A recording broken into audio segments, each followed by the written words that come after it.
कि अगर जो इमाम मेहदी का ज़हूर भी हो जाए, इमाम मेहदी आ भी जाए, तो क्या वो लोग आपको बता देगा कि इमाम मेहदी आ चुका है, उनका करामत ज़ाहिर हो चुका है, उनका निशानी ज़ाहिर हो चुका है। जो आलिम के पास 5 लाख फॉलोवर है और उसे महीना के 5 लाख उसके ज़रिए से आमदनी है, तो क्या वो आलिम बता देगा कि इमाम मेहदी आ गया, जाओ उसका पैरवी करो? बता सकता है?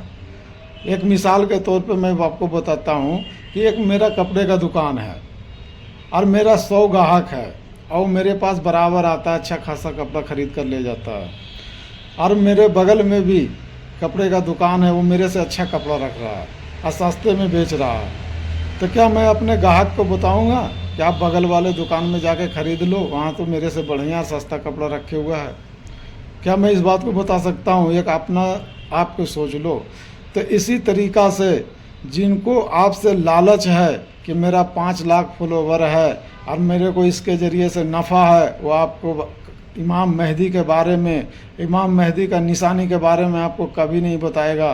इस भवक में मत रहना कि इमाम मेहदी आएगा तो हाफिज़ जी हमको बता देगा, मौलवी साहब हमको बता देगा या मुफ्ती साहब हमको बता देगा। सब अपने अपने चक्कर में भाई तिजोरी भरने का।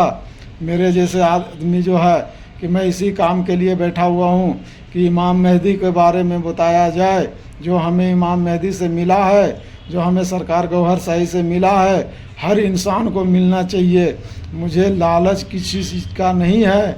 मैं इसीलिए चैनल बनाया हूँ कि लोगों को मैं बता सकूँ इमाम मेहदी का निशानी और उसका फ़ायदा।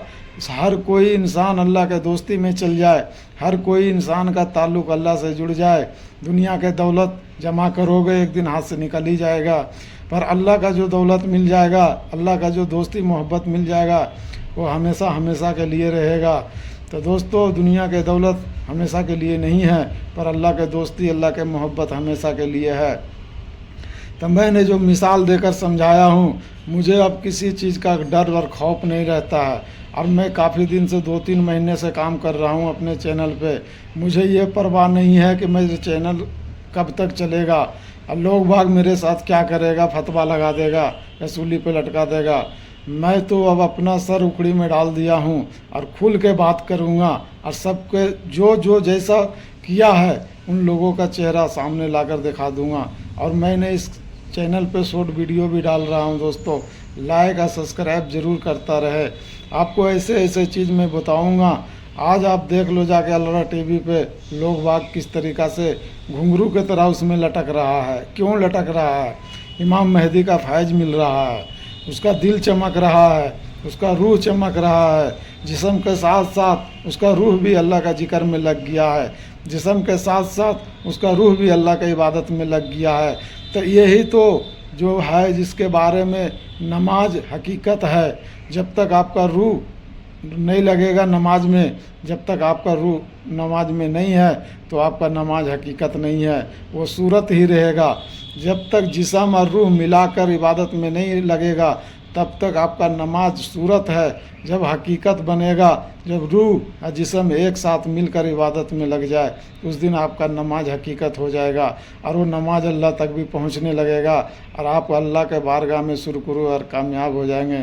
तो दोस्तों, इस चीज़ से बचो जिसके बारे में हुजूर सल्लल्लाहु अलैहि वसल्लम ने बताया था कि जाहिल आलिम से डरो और बचो वरना तुम्हें ये गुमराह कर देगा। तो सहाबा इकराम ने कहा, या रसूल अल्लाह, आलिम भी और जाहिल भी? तो हुजूर सल्लल्लाहु अलैहि वसल्लम ने फरमाया कि आलिम से ज़ुबान से तो वो आलिम होगा पर दिल उसका बिल्कुल काला और सियाह होगा। तो ऐसे आलिम का पैरवी करना, हुजूर सल्लल्लाहु अलैहि वसल्लम ने फरमाया कि मना फरमाया कि ऐसे आलिम का पैरवी मत करो। और अल्लाह का भी हुक्म ऐसे ही है कि उन ऐसे आलिम का पैरवी मत करो जिसका दिल मेरे जिक्र से गाफिल है। मतलब ऐसे लोगों का पैरवी मत करो जिसका दिल मेरे जिक्र से गाफिल है। तो दोस्तों, मैं तो इतना बड़ा आलिम नहीं हो, इतने बड़े मुफ्ती नहीं हो, इतने बड़े कारी नहीं हो। मैं सरकार गौहर शाही का पैरोकार हूँ। मैं यूनुस अल गौहर का मानने वाला हूँ। अलरा टीवी से मैं जुड़ा हुआ हूँ और आज से नहीं 8 साल से जुड़ा हुआ हूँ। और उन्होंने मुझे नज़ारा भी दिखाया, मेरा दिल को भी चमकाया, मेरे नज़रों को भी चमका दिया है। तो दोस्तों, मुझे दुनिया के दौलत से लालच नहीं है, मेरे को तो अल्लाह की मोहब्बत ही काफ़ी है, हुजूर सल्लल्लाहु अलैहि वसल्लम की मोहब्बत ही काफ़ी है। जब ये दोनों का मोहब्बत मिल जाए और मुर्शिद का मोहब्बत मिल जाए तो इंसान मालो माल ही है, दुनिया में भी और आखिरत में भी।